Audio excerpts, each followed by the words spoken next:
Alrighty. How to be an assassin in Dark Souls.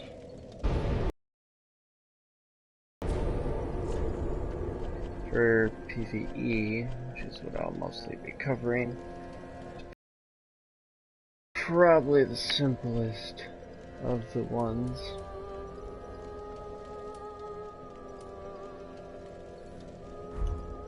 PvP is a whole lot trickier.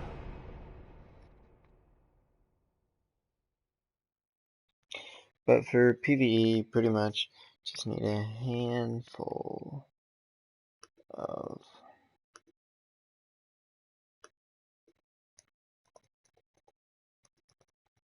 spells and your weapon of choice. It doesn't matter entirely, but I'd suggest a dagger or a short sword. That way you have mobility. You definitely want your overall weight below 65%. That way you can move quickly. Once you get it over that, then you move like a boulder on flat ground.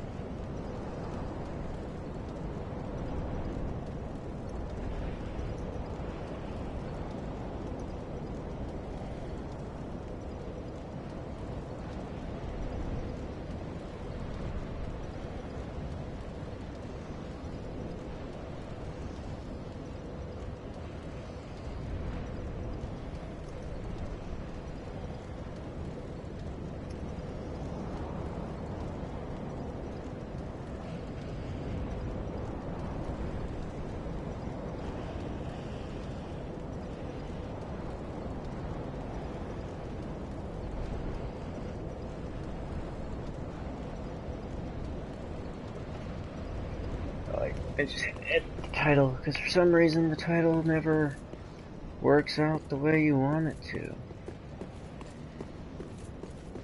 Alrighty. Now let's do this. First the hide body spell, then the spook spell. And if you start with the assassin class, it automatically gives you the spook spell, which pretty much is invaluable in this. Now, sadly, I don't think I'm going to be able to get around this guy. I'm breaking some boxes. Yeah, I didn't get into the right angle to be able to do finishing move.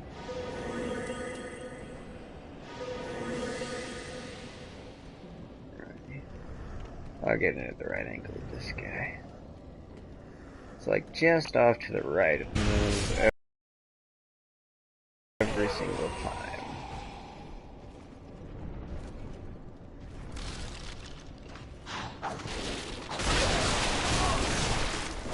Granted, the hide body makes you translucent.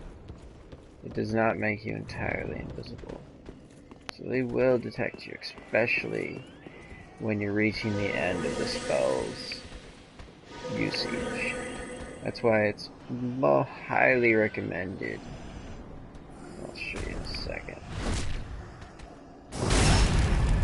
That you use a certain ring to lengthen the time. It lengthens it a decent amount. But the lingering Dragon Crest ring. It lengthens it a decent amount. And for my other rings, I use the Silver Serpent, obviously, because that's like a necessity in this game. That way you get more souls. I'm using the Dusk Crown ring. This everyone might not use, just because it reduces your HP. But for me, I like it because spells cost less. Then I use the Sun Princess ring, which just, if you do get hit, it heals you. The other one I would recommend is the Sage ring. Otherwise, doing probably this one, the Astra Sapphire. Allard Riches Sapphire. which recovers FP from critical attacks. So that just helps you recover FP. But the dagger I chose, which is probably one of the best daggers I have, is the Handmaiden's Dagger. I picked it pretty much just because of its special ability, which is every successful attack it gives you FP. So, and it can get around shield if need be, which would come in very handy. Let's see how quick I can run this.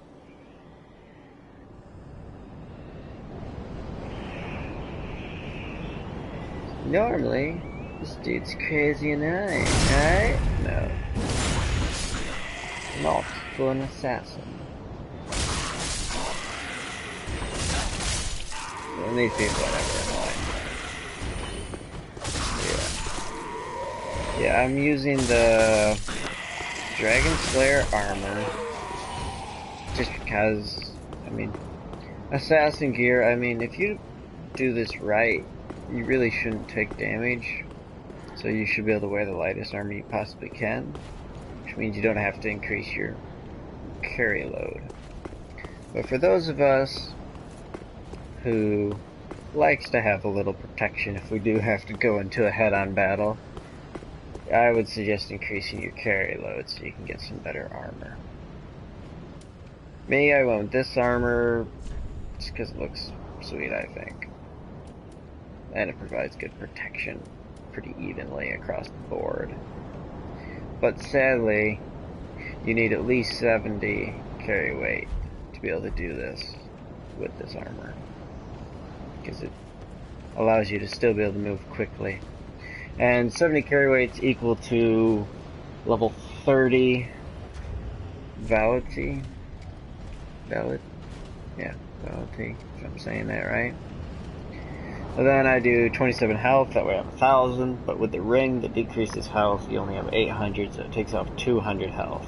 Which I think is a little extreme, but it makes spells cost less. I don't plan on getting hit. Atonement, I do 18, because that gives you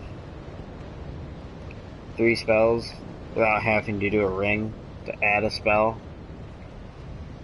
And then Endurance, I do 19, that way I can do a long. For Strength, I'm doing 40, that way there's a punch behind my hit. If you don't have that, then your attack can be weak. But obviously, you're going to have to be at least 149 to be able to do this setup I have. Which you can see. Luck I didn't increase at all. 14 is the standard for an assassin. I think it's 15 for a thief. If you're doing it from a thief, I mean, luck's good and all, but I don't know. It's one of those random variables. Alrighty. Now why I came back to this place. Let's try to remember. Did I already do that? I might have already done it. Oh. Spook. The advantage to using Spook. Silences footsteps and no fall damage. Granted, it is limited. It's a whole lot better than not having it. Let's try to run around this dude real quick before the spells wear off. It'll last a while, but not forever. There we go. Like I missed the mark.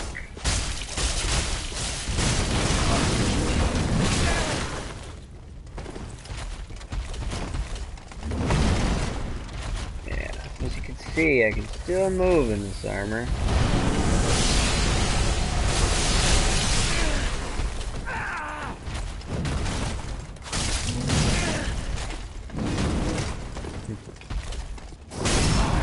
That's a finishing move right there.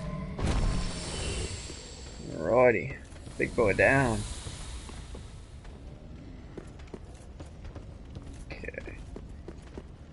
pretty sure I already went to the spot, but... Oh man, I got too far. Oh.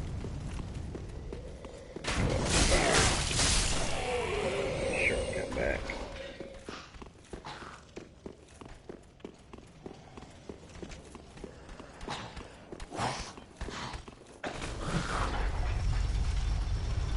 Man, shot me. Now, I haven't explored a lot of the bows. I've seen a lot of pretty sweet bows in this game. I haven't found out how to get them. I have the dragon bows, but crossbow is probably the best to use for an assassin, I would think. Unless you're doing like a great bow, you're planning on being really far away from them. Shoot. Which could work. But also, if you're doing range for bows, I'd probably go with this one, the Black Bow of Ferris. Just because it has range, higher range than the average bow, which is only 50, it's got 63. Yeah, even Dragon Slaying bows only have great bows. They only have 50 range, which I think is ridiculous. That's pretty much, once it reaches that, then the damage just goes. Makes it like useless otherwise. Yeah.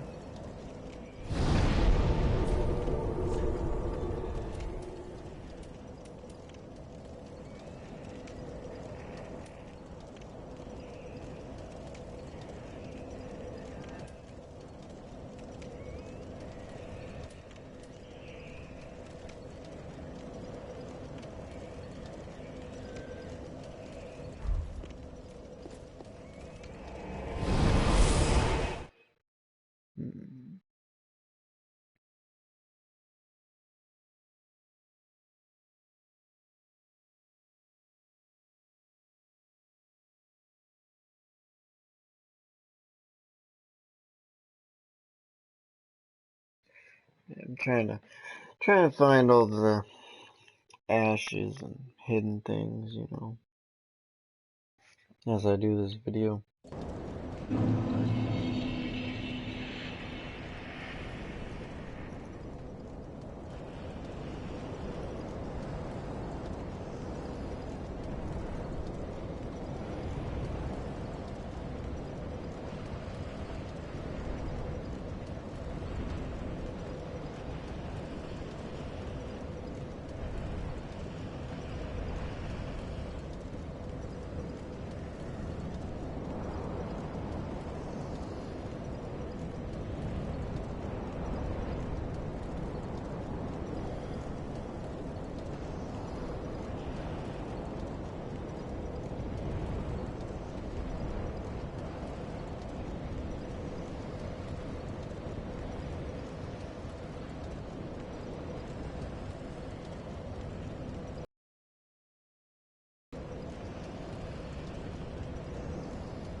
Alright.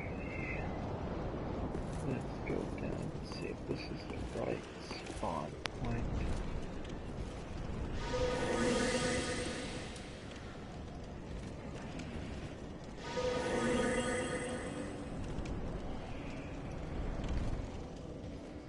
Now, granted, these spells work as PvE.